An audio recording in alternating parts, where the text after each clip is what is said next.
ఉత్తరాంధ్ర కుంభమేళ చక్రతీర్థ స్నానం.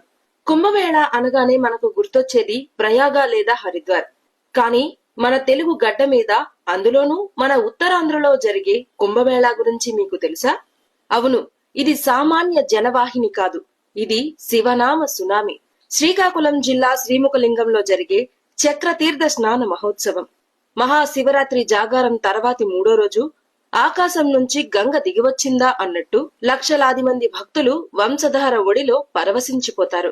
దీని వెనుక ఒక అద్భుతమైన ఆచారం ఉంది. సాక్షాత్తు ఆ శ్రీముఖ లింగేశ్వరుడు, సోమేశ్వరుడు, భీమేశ్వరుడు గుడి దాటి గడప దాటి తమ భక్తుల కోసం నదిలోకి దిగివస్తారు. దేవుడే నదిలో మునిగి మనకు స్నానం ఆచరింపజేసే అరుదైన ఘట్టమిది. దీనినే అవభృత స్నానం అంటారు.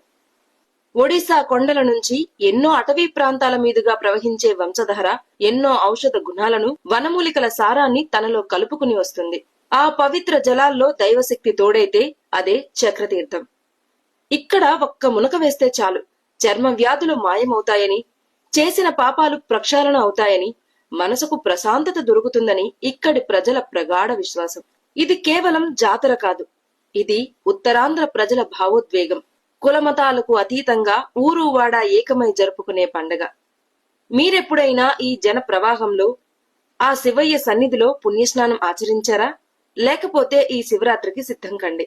ఈ ఉత్తరాంధ్ర కుంభమేళాను చూసి తరించండి. మీరు శివభక్తులే అయితే ఆ పరమేశ్వరుడిని తలుచుకుంటూ హర హర మహాదేవ అని కామెంట్ చేయండి.